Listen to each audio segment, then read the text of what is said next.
કેમ છો મિત્રો? વંદે માતરમ. આપણે અગાઉના લેક્ચરમાં શું જોઈ ગયા? સ્થાન સદિશ ઉપરથી વેગ સદિશ અને વેગ સદિશ ઉપરથી પ્રવેગ સદિશ વિકલન કરવાની મેથડ આપણે જોઈ ગયા, બરોબર? હવે આગળ જઈએ છે અચળ પ્રવેગી ગતિ. જેવું ત્રીજા ચેપ્ટરમાં હતું એવું જ આ ચેપ્ટરમાં પણ છે, પણ એને સમતલમાં કહેવાય. તો ટોપિક નામ છે સમતલમાં થતી અચળ પ્રવેગી ગતિ. તો એ જ વસ્તુ છે. તો જોઈએ આપણે. શરૂઆતમાં ધારો કે કોઈ પાર્ટિકલ છે એ xy સમતલમાં અચળ પ્રવેગ એથી ગતિ કરે છે એવું આપણે ધારીએ. xy સમતલમાં એ જેટલો પ્રવેગ અચળ હોય એવા કોઈ પ્રવેગથી ગતિ કરે છે. અને શરૂઆતનો વેગ આપણે ધારી લઈએ v0, t બરાબર 0 સમય, અને અંતિમ સમય t બરાબર t સમય વેગ ધારી લઈએ v સદિશ. ભૂલતા નહીં સદિશ સ્વરૂપે લખવાનું. v સદિશ હોય તો આપણને ખબર છે પ્રવેગ એટલે શું? તો વેગનો ફેરફાર છેદમાં સમયગાળો. તો પ્રવેગ બરાબર delta v by delta t. આ છે વેગનો ફેરફાર, અંતિમ વેગ માઈનસ પ્રારંભિક વેગ. આ છે સમયનો ફેરફાર, અંતિમ સમય માઈનસ પ્રારંભિક સમય, એટલે t થવાનું છે. તો થઈ ગયું v સદિશ માઈનસ v0 સદિશ છેદમાં t. આ t પેલી બાદ જાય અને માઈનસ આ બાદ લાવી દો એટલે પહેલું સમીકરણ થઈ ગયું v બરાબર v0 સદિશ પ્લસ a સદિશ ઇન્ટુ t. હવે સદિશ છે, સદિશ હોય તો ઘટક હોવાના જ છે. તો જો તમે આનો એક્સિયમ લો તો તમારે આ બંને સદિશના એક્સિયમ લેવા પડે. પરંતુ આ t નો તો કોઈ આમ આવે જ નહીં, કારણ કે t તો અદિશ છે. સદિશ હોય તો ઘટકો પડે. તો આ ત્રણના ઘટકો પડે મતલબમાં. તો આનો જો તમે એક્સિયમ લો તો આ બંનેના એક્સિયમ લેવાના. તમે આનો વાયમ લો તો આ બંનેના વાયમ લેવા પડે. એનો મતલબ એક સરખા જો યામ હોય, ઘટક હોય, તો એમનો તમે સરવાળો કે બાદબાકી કરી શકો. તો આનો એક્સિયમ લઈએ vx, તો આનો એક્સિયમ શરૂઆતનો v0x અને આનો એક્સિયમ ax * t. જો આનો વાયમ લો તો vy = v0y plus ay t લખી શકો છો. આ રીતે યામ લખી શકો તમે, બરોબર? તો આ થઈ ગયું પહેલું સમીકરણ આપણું v બરાબર v0 પ્લસ at. હવે બીજું સમીકરણ મેળવીએ આપણે. તો ધારો કે t બરાબર 0 સમયે સ્થાન સદિશ પાર્ટિકલનો r0 સદિશ છે અને t બરાબર t સમયે આ જ પાર્ટિકલનો સ્થાન સદિશ r છે. તો આપણને ખબર છે સરેરાશ વેગ એટલે શું? વેગનો ફેરફાર છેદમાં સમય, સ્થાનાંતરના છેદમાં સમયગાળો. તો સરેરાશ વેગ = સ્થાનાંતર એટલે અંતિમ સ્થાન માઈનસ પ્રારંભિક સ્થાન છેદમાં સમય t થવાનું છે. હવે જો હા, સરેરાશ વેગ એટલે શું? તમે ભણી ગયા છો ઘણા ટાઈમ પહેલા. સરેરાશ કોઈ પણ ન હોય એનો મતલબ સરવાળો કરવાનો, છેદમાં સંખ્યા લખવાની. તો આપણને ખબર છે આપણી પાસે બે વેગ છે, એક v0 અને v છે. તો બે વેગનો સરેરાશ કરવો છે તો એ બેનો સરવાળો છેદમાં બે સંખ્યા થઈ ગઈ. તો આ થઈ ગયો સરેરાશ. બે વેગો v0 અને v નો સરેરાશ. એટલે શું લખી શકો? v0 પ્લસ v છેદમાં સંખ્યા 2 is equal to r minus r0 છેદમાં t. હવે આ t ને સામે જવા દો અને માઈનસ r0 આ બાદ લાવો તો આ થઈ ગયું r સદિશ બરાબર r0 સદિશ પ્લસ v0 સદિશ પ્લસ v છેદમાં 2 આખા કૌંસની બહાર t. તો આ સમીકરણ નંબર 2 જે આપણે ત્રીજા ચેપ્ટરમાં જોઈ ગયેલા છીએ. અને ત્રીજા ચેપ્ટરમાં આપણે ચોખ્ખું કીધેલું કે જો શરૂઆતનું સ્થાન કંઈક હોય, મતલબ જો પદાર્થ ઉગમ બિંદુથી શરૂ ન કરતો હોય અને કંઈ પણ સ્થાન શરૂઆતનું હોય તો લેવું પડે. યાદ છે લખતા x બરાબર x0 plus v plus v0 છેદમાં 2 કૌંસની બહાર t. x બરાબર x0 plus v0t plus half at². આ બધામાં x0 શું છે? કે શરૂઆત મતલબ t બરાબર 0 સમયે એ ઉગમ બિંદુ આગળ નથી પણ કંઈક અંતરે છે. એવું જ આપણે અહીંયા ધાર્યું છે કે પદાર્થ છે એ t બરાબર 0 સમયે કંઈક સ્થાન છે, એનું ઉગમ બિંદુ નથી. જો શરૂઆતનું સ્થાન આપ્યું હોય ઉગમ બિંદુ આગળ t બરાબર 0 સમયે તો એ સ્થાન તમારે લેવું પડે r0 સદિશ પ્લસ v0 પ્લસ v/2 કૌંસની બહાર t તો છે. એટલે આપણે જે કોન્સેપ્ટ ત્રીજા ચેપ્ટરમાં તો એ જ રિપીટ છે. જો શરૂઆતનું સ્થાન હોય તો લેવાનું, જો ઉગમ બિંદુથી થતું હોય તો r0 લખવાની કોઈ જરૂર નથી, બરોબર? રકમમાં તમને આપેલું જ હશે કે ઉગમ બિંદુથી શરૂ થાય છે કે કોઈ બીજા સ્થાનથી શરૂ થાય. જો ઉગમ બિંદુથી થાય તો આ લખવાની કોઈ જરૂર નથી, કારણ કે 0 થઈ જાય. પરંતુ જો કંઈક સ્થાન આપેલું હોય તો લખવું પડે. તો આ થઈ ગયું સમીકરણ નંબર 2. આગળ જઈએ તો સમીકરણ 1 માંથી જે 20 સદિશ છે એની કિંમત આ સમીકરણ 2 માં મૂકી દઈએ. ચાલો તો સમીકરણ 1 ની કિંમત સમીકરણ 2 માં મૂકો તો r બરાબર r0 પ્લસ v0 એમના એમ અને જે 20 સદિશ છે એની જગ્યાએ મૂકી દો v0 સદિશ પ્લસ a સદિશ t બાકી બધું એમના એમ બાય 2 કૌંસની બહાર t. હવે v0 બે વખત તો 2 ટાઈમ્સ v0 પ્લસ 8t છેદમાં 2 કૌંસની બહાર t એમના એમ બધું r બરાબર r0. તો જો આ t ને ખૂટતા પણ જઈએ આ બે ભાગતા પણ જઈએ તો પહેલા બે ભાગી દો તો 2 2 કેન્સલ અને t આને ગુણો તો શું થઈ જાય v0t અને આને ભાગો તો હાફ t ગુણો તો t સ્ક્વેર તો થઈ ગયો પ્લસ હાફ at સ્ક્વેર. તો ત્રીજું સમીકરણ સદિશ r બરાબર સદિશ r0 પ્લસ v0 સદિશ t પ્લસ બનાવ સદિશ a into t સ્ક્વેર. આમાં પણ આપણે શરૂઆતનું સ્થાન ધારેલું છે. જો આપેલું હોય તો લેવાનું, જો ગમે બિંદુ કીધું હોય તો આ 0 કરી દેવાનું તો v0t plus half at square લખવાનું. હવે આના જેમ જો એક્સિયમ હોય તો આ બધાના એક્સિયમ, આનો વાયમ તો બધાના વાયમ. એવું જ જો આનો એક્સિયમ હોય તો આ સદિશ અને આ સદિશ આ ત્રણેયના એક્સિયમ લેવાના. તો આનો x તો આનો r0x મતલબ x0, આનો થશે v0x અને આનો થશે x. અને એવું જ જો આનો વાયમ હોય તો આનો પણ વાયમ, આનો પણ વાયમ અને આનો પણ વાયમ તમારે લેવાનું છે. આવું રકમમાં આવશે, દાખલો આવશે ત્યારે ખબર પડશે કે આને શું જરૂર છે. તમને એવું કીધું હોય કે કોઈ પણ એક્સિયમ કોઈ પણ બેમાંથી કોઈ આમ આપેલો હોય અને બીજો શોધવાનો હોય તો આમાંથી જે આમ આપેલો હોય એ લેવાનું, એના ઉપર t શોધવાનું અને t ની કિંમત બીજા મૂકી દેવાની. એટલે આની જરૂર પડશે કે પહેલા સૂત્ર લખશું આપણે અને પછી યાદ લખશું અલગ અલગ અને પછી સાદુરૂપ આપશું. એટલે યાદ રાખજો. પછી સમીકરણ 2 તમે જો એમાં જે t છે એ t લાવવાનું ક્યાંથી તો આના ઉપર જો આમાં t કરતા બનાવો તો આ બે બાર જાય મતલબ આવું આવે v v0 બરાબર a સદિશ t અને આ સદિશ નીચે લઈ જાઓ તો શું થઈ જાય જો r બરાબર r0 v0 v સદિશ છેદમાં 2 આ t એમના એમ અને t ની જગ્યાએ કિંમત બેઠે બેઠી મૂકી દો v સદિશ માઈનસ v0 સદિશ છેદમાં 1 તો આ થઈ ગયો r બરાબર r0 અને જો આ શું થાય એક વાર પ્લસ એક વાર માઈનસ યાદ છે 10મા ધોરણમાં a પ્લસ b અને a માઈનસ b હોય તો તમે શું કરતા e square minus b square. એવું જ v સદિશ માઈનસ v0 સદિશ અને v સદિશ પ્લસ v0 સદિશ તો v સદિશનો વર્ગ માઈનસ v0 સદિશનો વર્ગ પણ સદિશનો વર્ગ એનું મૂલ્ય થઈ જાય.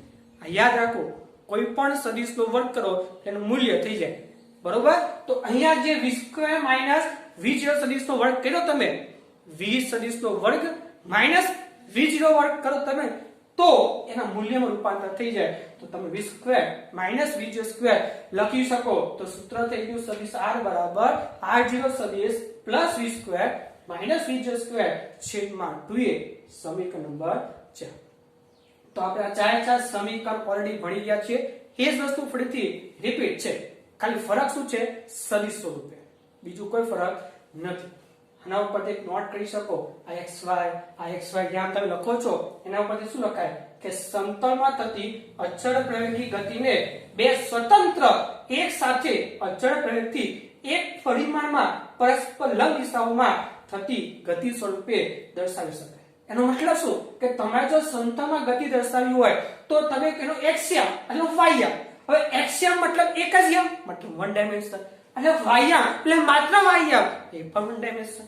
તો તમારે જો 2 ડાયમેન્શન મતલબ સમતલમાં શીખવું હોય, સમતલમાં ગતિ સમજવી હોય તો તમે બે અલગ અલગ વન ડાયમેન્શન, એક એક્સિયમ અને બીજો વાયમ, એટલે બે અલગ અલગ એક્સિયમ વાયમ એટલે કે 1D એ પણ પરસ્પર કેવા લંબ ને અલગ સ્વતંત્ર ગણીને તમે એ સમતલમાં ગતિ સમજી શકો છો. એટલે જ કીધું છે સમતલમાં થતી અચળ પ્રવેગી ગતિને બે સ્વતંત્ર x અલગ અને y અલગ સ્વતંત્ર એક સાથે અચળ પ્રવેગથી એક પરિમાણમાં, કારણ કે આ ખાલી માત્ર x અને આ માત્ર y એટલે 1D થી બંને, તો આ બંને સ્વતંત્ર છે, એક x છે એક y અને પરસ્પર કેવા છે લંબ દિશાઓમાં થતી ગતિ સ્વરૂપે દર્શાવી શકાય. આ જુઓ તમે આ સદિશ છે એને આપણે બે અલગ અલગ અક્ષ છે, સ્વતંત્ર અક્ષ છે અને તેમ પરસ્પર લંબ છે એવી ગતિ સ્વરૂપે લખી શકીએ છીએ. મતલબ આ કોઈ પણ સદિશ હોય તો એક્સિયમ અને વાયમ અલગ અલગ લખી શકો છો તમે. તો આ થઈ ગયું અચળ પ્રવેગી ગતિની આપણી થિયરી. બહુ જ અગત્યની છે, વ્યવસ્થિત લખજો. બરોબર. હવે આપણે દાખલા જોઈએ.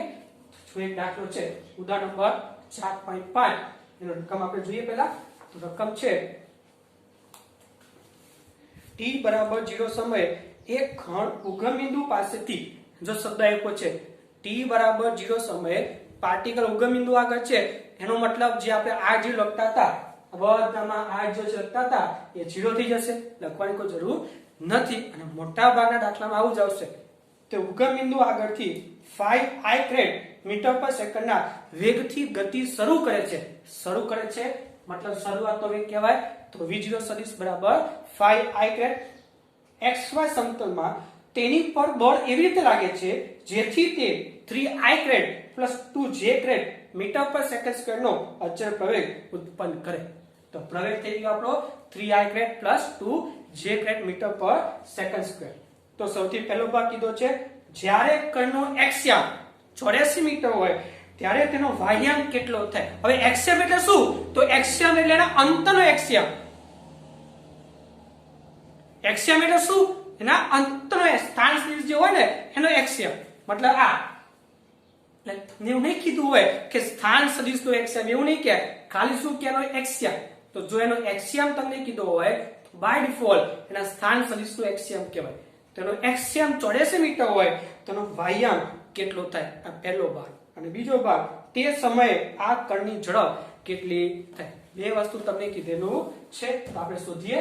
તો સૌથી પહેલા આ v0 છે, આ a છે, અને આપણને કીધું છે પહેલો ભાગ જો એક્સયામ 84 મીટર હોય તો વાહ્યાંક કેટલો થાય. તો સૌથી પહેલા આપણે સમીકરણ લખીએ, પછી એક્સયામ વાહ્યાંક લખીએ. બરોબર. તો r સદિશ આ તો 0 થઈ ગયું, તો સૂત્ર થઈ ગયું r સદિશ બરાબર v0 t plus half a સદિશ t સ્ક્વેર. v0 ની કિંમત 5i, a સદિશ ની કિંમત 3i પ્લસ 2j. t લખી દી અંદર તો 5ti પ્લસ 2 ભાગીએ t સ્ક્વેર ગુણીએ તો 3/2 t square i plus 2 cancel t square into j. હવે i કરીએ ભેગા તો એક જ કૌંસમાં લખી શકીએ આપણે 5t plus 3/2 t square i plus t square j. સૌથી પહેલા સૂત્ર લખીને આવું સ્વરૂપ લાવી દેવાનું, પછી એનો એક્સયામ વાયમ લેવાનું. સૌથી પહેલા આવું સ્વરૂપ લાવી દેવાનું. હવે આ થઈ ગયું એક્સયામ ને આ થઈ ગયું વાયમ. તો એક્સયામ 84 છે એનો મતલબ આ મૂલ્ય 84 થયું. તો 5t પ્લસ 3/2 t સ્ક્વેર બરાબર 84. હવે ઉપાડીએ આપણે. તો લઈએ બે રસ્સા, તો 2 ગુણવું પડશે 10t પ્લસ 3t સ્ક્વેર. રસ્સા જે બે હતા એ સામે જવા દો એટલે 168. તો આ થઈ ગયું આપણું સમીકરણ. આને પેલી બાજુ લઈએ એટલે 10મા ધોરણમાં અવયવ પાડતા હતા 168 ગુણ્યા 3 જે થાય એના અવયવ પાડો તમે. બે અવયવ પડે, એક 18 અને એક 28. તો લખી શકીએ 3t square minus 18t plus 28t minus 168 બરાબર 0. તો આ બેમાંથી 3t કોમન, તો અહીંયા t માઈનસ 3 ગયા તો વધે 6. એ જ પ્રમાણે અહીંયા શું આવશે 28 કોમન, તો કૌંસમાં t માઈનસ 6 બરાબર 0. તો ક્યાં તો t માઈનસ 6 0 હોય, ક્યાં તો 3t પ્લસ 28 બરાબર 0. મારે t બરાબર 6 અથવા t બરાબર માઈનસ 28 છેદમાં 3. સમય કદી ઋણ ના હોય, કોઈ પણ દિવસ ઋણ ના હોય તો તમે નોટ ઇક્વલ ટુ લખી શકો. મતલબ આ કેન્સલ થઈ ગઈ કિંમત, ખાલી એક જ કિંમત મળે t બરાબર 6. તો t બરાબર 6 આગળ તમારો એક્સયામ 84 હતો. તો આ સમયે એનો વાયમ કેટલો? તો વાયમ કેટલો છે આપણી પાસે t સ્ક્વેર, અને આ સમય મતલબ કેટલો 6. તો મૂકી દો, તો વાયમ થઈ ગયો 36 મીટર. આ રીતે તમને કોઈ પણ એક યામ આપે, બીજો યામ પૂછે તો સૌથી પહેલા આવું સમીકરણ લાવવાનું, પછી જે યામ આપેલો હોય એ યામ લઈને t ની કિંમત શોધી લેવાની અને એ t ની કિંમત બીજા યામમાં મૂકી દેવાની. યાદ રાખજો, કોઈ પણ પાર્ટિકલનો યામ મતલબ તેના સ્થાન સદિશનો યામ કહેવાય, એક્સયામ અથવા તો વાયયામ. એવું જ બીજો ભાગ કીધો તો તે સમય આ કણની ઝડપ, તે એટલે આટલો સમય ઝડપ શોધવી છે. તો આપણી પાસે સ્થાન સદિશ છે, ઝડપ શોધવા માટે વિકલન કરી દઈએ. તો એક વખત વિકલન જો અહીંયા 5t નું વિકલન 5 અને આ બે આગળ આવે 2t, ઉપર નીચે 2 કેન્સલ તો વધે ખાલી 3ti અને આ થશે 2tj. વિકલન કરી દેવાનું છે. અને આ સમય કીધો છે તો t જગ્યા 6 મૂકી દો, તો આ થઈ ગયું 5m ના m, અહીંયા 6 મૂકો એટલે 6 3 18 કૌંસની બહાર i ગ્રેડ અને અહીંયા મૂકો 6 6 દુ 12 જે ગ્રેડ તો આ થઈ ગયું 18 + 5 એટલે 23i + 12j મૂલ્ય શોધવું છે તો વર્ગમૂળમાં ઘટકોના વર્ગોનો સરવાળો મતલબ વર્ગમૂળમાં 23 નો વર્ગ પ્લસ 12 નો વર્ગ બરાબર કેટલો આવશે 26 મીટર પ્રતિ સેકન્ડ તો આ થઈ ગઈ એની ઝડપ એટલે મૂલ્ય क्या મિત્રો યાદ રાખજો વેગ અને ઝડપ વચ્ચે ડિફરન્સ તમને ખબર હોવી જોઈએ જો ઝડપ છે તો વેગનું મૂલ્ય શોધવું પડે તો વેગ એટલે જેમાં i જે આવે કારણ કે વેગ સદિશ છે તો સદિશમાં i જે આવે પણ જો ઝડપ પૂછે તો ખાલી એનું મૂલ્ય લેવાય મૂલ્ય એટલે વર્ગમૂળમાં ઘટકોના વર્ગોનો સરવાળો જે કેટલો આવે છે 26 મીટર પર સેકન્ડ બરોબર લખી લો પછી આગળ જઈએ આપણે ચાલો મિત્રો આગળ જઈએ આપણે તો સ્વાધ્યાય 4.21 રકમ શું છે તો જોઈએ રકમ આપણે 4.21 ની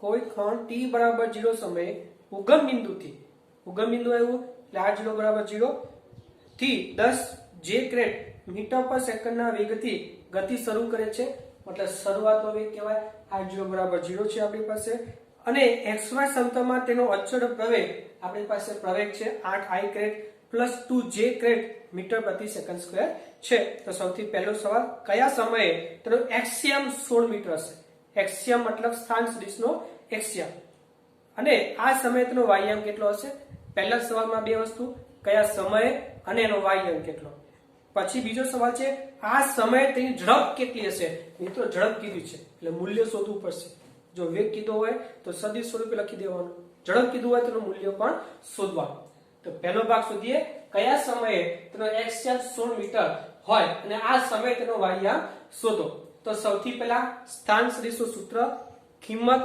પછી યામ વિશે વાત કરવાની તો આપણું સૂત્ર આ છે r0 + v0 t + ½ at² અને મોટા ભાગના દાખલામાં ઉગમ બિંદુથી શરૂઆત થશે એટલે r0 બરાબર 0 લઈ લેવાનું એટલે આપણું સૂત્ર થઈ ગયું v0 t + ½ સદિશ at² v0 ની કિંમત 10j * t એની કિંમત મૂકો 8i grade + 2j grade t² આ એમના f આની અંદર ગુણતા બી જાઓ બે ભાગતા બી જાઓ તો આવશે 4t² i અહીંયા આવશે 2 2 કેન્સલ એટલે ખાલી t² j પછી આ બે i વાળા કરો ભેગા સોરી i એક જ છે આ j વાળા કરો ભેગા તો શું થશે 4t² i ગ્રેડ અને j કરો ભેગા તો 10t + t² j ગ્રેડ હવે આપણું સૂત્ર સાદું થઈ ગયું હવે વિચારો કે ભાઈ એક્સિયમ 16 મીટર તો કયા સમય અને વાયમ કેટલો તો આનો એક્સિયમ કયો કે બે માંથી આ એક્સિયમ કહેવાય જે પહોંચે 16 મીટર તો એક્સિયમ બરાબર 16 તો 4t² બરાબર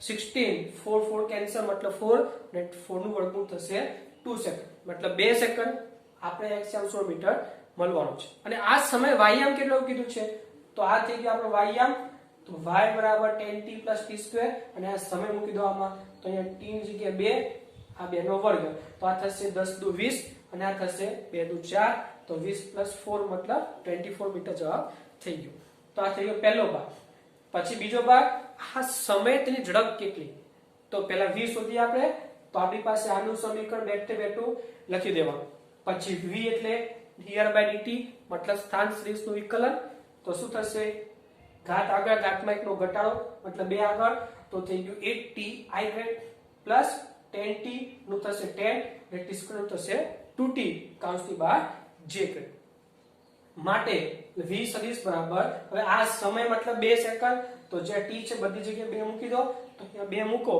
તો શું થાય 8 દુ 16 i ગ્રેડ અહીંયા મૂકો 2 એટલે 2 દુ 4 પ્લસ 10 મતલબ 14 j તો થઈ ગયું 16 i ગ્રેડ પ્લસ 14 j આ છે વેગ સદિશ પણ આપણે ઝડપ કીધું છે મિત્રો તો એનું મૂલ્ય શોધવું પડે તો મૂલ્ય એટલે વર્ગમૂળમાં ઘટકોના વર્ગોનો સરવાળો જે જવાબ આવશે 21.26 મીટર પ્રતિ સેકન્ડ તો આ થઈ ગયો ઝડપ અને આ થઈ ગયો સમય અને અંતિમ વાયમ બરોબર આ રીતે તમે કોઈ પણ દાખલો તમને આપ્યો હોય એ સેમ કોન્સેપ્ટ છે એટલે વધારે દાખલા આપણે નહીં ગણીએ જે કોન્સેપ્ટ ત્રીજા ચેપ્ટરમાં તો એ જ છે ખાલી ફરક એટલો છે કે આ સદિશ છે તો આમાં i j સ્વરૂપ આવે બાકી સૂત્ર તો એ જ રહેવાનું છે બરોબર નેક્સ્ટ જોઈએ આપણે તો આપણી પાસે બીજો એક્ઝામ્પલ આના જેવો છે એક કણ ઉગમ બિંદુ પાસેથી ફરીથી ઉગમ બિંદુ પાસેથી 2i મીટર પર સેકન્ડના વેગથી શરૂ કરીને મતલબ v0 બરાબર 2i ગ્રેડ xy સમતલમાં અચળ પ્રવેગ I plus 3j, તો એ થઈ ગયો આપણો પ્રવેગ a બરાબર I plus 3j થી ગતિ કરે છે. તો જ્યારે તેનો xm 30 મીટર હોય ત્યારે એનો ym કેટલો, અને બીજું તે સમય ઝડપ કેટલી. ફરીથી પહેલા સૂત્ર લઈએ આપણે, r બરાબર r0 plus v0t plus half at square. આ થઈ ગયું 0, v0 ની કિંમત 2 ti ક્રેટ અને એની જગ્યાએ I plus 3j into t square. તો im ના m અને આ t square ગુણતા જઈએ, બે ભાગતા જઈએ તો થશે t square by 2 I crate અને plus 3 by 2 t square into j crate. તો આ થઈ ગયું 2t પ્લસ I કરી ભેગું એટલે 2t plus t square by 2 I crate અને j કેટલું થશે 3 by 2 t square into j crate. તો આ થઈ ગયું xm, આ થઈ ગયું ym. હવે ઉપયોગ કરો, xm કેટલો 30 મીટર, તો આ થઈ ગયું xm બરાબર 30, તો 2t plus t square by 2 બરાબર 30. દશા કાઢો તો બે અહીંયા ગુણવા પડે તો થશે 4t, અહીંયા t square છેદમાં બે સામે જાય તો થઈ જાય 60. આની આ બાજુ તો આ થઈ ગયું આપણું સમીકરણ. અવયવ પાડવાના છે, 60 ના અવયવ જેનો સરવાળો કે બાદબાકી 4 થાય તો 10 × 60, તો એ કેમ થશે t plus 10. યાદ છે લખતા તમે 10મા ધોરણમાં t square plus 10t minus 6t minus 60 બરાબર 0.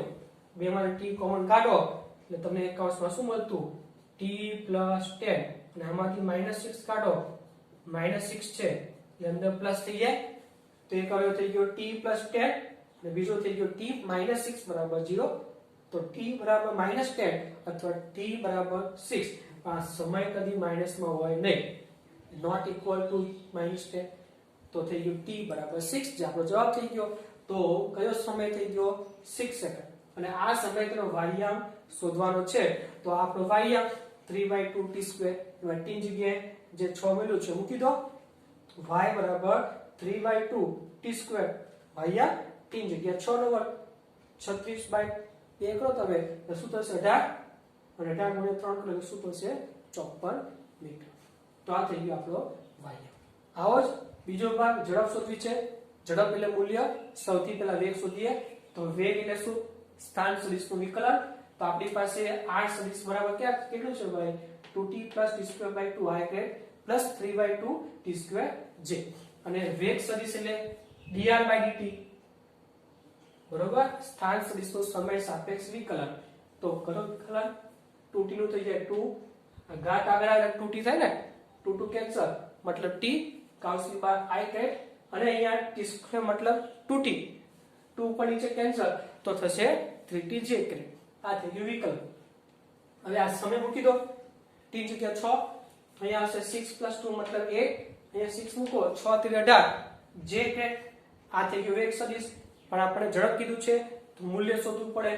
તો મૂલ્ય એટલે માનાંકમાં 8 નો વર્ગ પ્લસ 18 નો વર્ગ સાદુરૂપ આપશો તો 19.70 મીટર પ્રતિ સેકન્ડ થશે. બરોબર. એટલે અચળ પ્રયોગીના જે કોન્સેપ્ટ ત્રીજા ચેપ્ટરમાં હતા એ બધા આમાં લાગુ પડે. એટલે વધારે દાખલા આપણે આમાં નહીં ગણીએ. ખાલી ફરક શું, પેલામાં અદિશ વાળું હતું, આમાં સદિશ આવે બાકી સૂત્ર બેઠા, કોન્સેપ્ટ પણ બેઠું. તો હવે એકાદ બે દાખલા હોમવર્કમાં તમને હું આપીશ. એના પહેલા એક દાખલો હજી ગણીએ આપણે. શું છે રકમ? એક પદાર્થનો શરૂઆતનો વેગ 3I crate plus 4j crate છે. તેનો પ્રવેગ 0.4I crate plus 0.3 j crate છે. તો 10 સેકન્ડ પછી તેની ઝડપ કેટલી? તો આપણી પાસે શરૂઆતનો વેગ છે, આપણી પાસે પ્રવેગ છે, આપણી પાસે સમય છે અને આપણે અંતિમ વેગ શોધવો છે. v0 છે, a છે, t છે અને v શોધવો છે. તો કયું સૂત્ર લાગુ પડે વિચારો. આ સૂત્ર આવે v બરાબર v0 plus at. આપણી પાસે v0 છે 3I crate plus 4j crate, પ્રવેગ છે 0.4I plus 0.3j ક્રેટ અને સમય છે 10 સેકન્ડ. તો આ સૂત્ર લખી શકીએ આપણે. p0 ની કિંમત, a ની કિંમત, t. આ બેઠે બેઠે એમ આ 10 અંદર ગુણો તો થઈ જાય 4I crate plus 3j crate. I કરો ભેગા મતલબ 7I અને j કરો ભેગા મતલબ 7j. અને ઝડપ કીધું છે તો મૂલ્ય 7 નો વર્ગ 49 પ્લસ 49 મતલબ 2 વખત 49, 49 નું વર્ગમૂળ 7 આ લઈ લો તો થઈ ગયું 7√2 મીટર પ્રતિ સેકન્ડ. એટલે આ કોઈ પણ દાખલો હોય સૂત્ર આપણા જૂના જ છે પણ સદિશ સ્વરૂપે છે. એટલે એના જેવા દાખલા તમે ગણી શકો છો. તો જો એકાદ દાખલો હોમવર્કમાં આપવો આવો, એક ઘણ ઉગમ બિંદુ પાસેથી 2i મીટર પર સેકન્ડના વેગથી અચળ પ્રવેગ i કેરેટ પ્લસ 3j કેરેટથી ગતિ કરે છે. તો આપણી પાસે શરૂઆતનો વેગ થઈ ગયો, આપણી પાસે a થઈ ગયો. તો 2 સેકન્ડ પછી તેનું સ્થાનાંતર કેટલું? તો જો સ્થાનાંતર કીધું છે તો સ્થાનાંતર એટલે શું? અંતિમ સ્થાન માઈનસ પ્રારંભિક સ્થાન. પહેલા સ્થાનનું સમીકરણ તો મેળવો, પછી 0 થી 2 સેકન્ડ માટે તમે t ની કિંમત 0 મૂકશો તો પ્રારંભિક સ્થાન મળશે, t જગ્યાએ 2 મૂકશો તો અંતિમ સ્થાન મળશે, અને પછી બાદબાકી કરી દેજો. તેના માટે સૂત્ર જોવું પડશે ને કયું આવશે. તો આપણી પાસે કઈ વસ્તુ છે? એક તો v0 છે, પહેલું v0, બીજું a અને t, અને સ્થાન સદિશ આપણે શોધવો છે. v0 a t અને સ્થાન સદિશ આપણે શોધવો છે. આપણી પાસે અંતિમ વેગ નથી તો v0 t plus half it is તમે વાપરી શકશો. એના ઉપર તમને સ્થાન સદિશ મળી જશે. સ્થાન સદિશ મળે બરોબર, એમાં t ની જગ્યાએ 0, t ની જગ્યાએ 2 મૂકો એટલે પ્રારંભિક અને અંતિમ સ્થાન મળી જશે. પછી બાદબાકી કરશો એટલે ડાયરેક્ટ સ્થાનાંતર મળી જશે. જો કે t ની જગ્યાએ 0 મૂકશો એટલે 0 થઈ જશે. પણ જાતે ટ્રાય કરજો તો સ્થાનાંતર કેટલું આવશે? તમારો જવાબ 6i caret plus 6j caret. તો આ અચળ પ્રયોગના દાખલા થઈ ગયા મિત્રો. હવે બીજી વસ્તુ, આપણે જે પ્રમાણે ત્રીજા ચેપ્ટરમાં x ઉપરથી v ઉપરથી a ઉપર જવું હોય તો યાદ છે ને વિકલન કરતા હતા, અને એવા દાખલા આપણે ઓલરેડી જોઈ ગયા સદિશમાં. યાદ છે ને? સદિશમાં સ્થાન સદિશ ઉપરથી વેગ સદિશ ઉપરથી પ્રવેગ સદિશ. એક વખત વિકલન કરો તો વેગ સદિશ, બીજી વખત કરો તો પ્રવેગ સદિશ. વિકલનના દાખલા આપણે જોઈ ગયા છે. એવું જ બેઠું યાદ છે ત્રીજા ચેપ્ટરમાં પ્રવેગ ઉપરથી વેગ ઉપરથી અંતર સંકલન કરતા હતા. તો એવા દાખલા આમાં આવે પણ હું કરાવતો નથી, કારણ કે જે દાખલા બેઠે બેઠા તમે ત્રીજા ચેપ્ટરમાં કર્યા છે એવા દાખલા આમાં આવશે. ખાલી ફરક શું છે? i j ક્રેટનો. એટલે એ દાખલા હું કરાવતો નથી, પણ એક દાખલો તમને હોમવર્કમાં એવો આપી દઉં છું. તો સદિશ a બરાબર 2t² i crate plus 4/3t j crate હોય તો 3 સેકન્ડ માટે આ પદાર્થનો વેગ શોધો. બરોબર, તો તમને ખબર છે પ્રવેગ સદિશ છે તો વેગ શોધવું છે તો શું કરવાનું? આપણે ઇન્ટિગ્રેશન કરી દેવાનું. યાદ છે ને? r ઉપરથી v ઉપરથી a તો વિકલન, પણ a ઉપરથી v ઉપરથી r તો સંકલન. તો a ઉપરથી v જવું છે તો સંકલન કરતા તમને આવડશે ને? યાદ છે 2t² i ક્રેટ. તો 2t² નું સંકલન શું થાય? 2t3/3 i ક્રેટ લખવાનું ભૂલવાનું નહીં, અને આનું થશે 4/3t²/2 ઇન્ટુ j ક્રેટ. અને પછી લિમિટ 0 થી કેટલા સેકન્ડ કીધી છે? 3 સેકન્ડ. તો 0 થી 3 મૂકી દેવાનું. અંતિમ લિમિટ એટલે ઉપર લિમિટ લેવાની માઇનસ નીચે લિમિટ. સાદુરૂપ આપશો એટલે જવાબ તમારો 18i crate plus 6j crate આવશે. એટલે આવા દાખલા આપણે ત્રીજા ચેપ્ટરમાં બહુ જોયા છે સંકલન વાળા. પણ હા એટલું ખરો કે ત્રીજા ચેપ્ટરમાં જેવા હાઈ લેવલના સંકલન આવે એવું આમાં એટલું બધું આવતું નથી. પણ યાદ રાખવાનું ત્રીજા ચેપ્ટરનો જ કોન્સેપ્ટ છે. r ઉપરથી v ઉપરથી a તો આવશે વિકલન, અને a ઉપરથી v ઉપરથી r તો આવશે સંકલન. ખાલી ફરક એટલો i ક્રેટ j ક્રેટ લખવું પડે. આ ભૂલવાનું નહીં, બાકી બેઠે બેઠું જ છે. બરોબર, લખી લો ચાલો.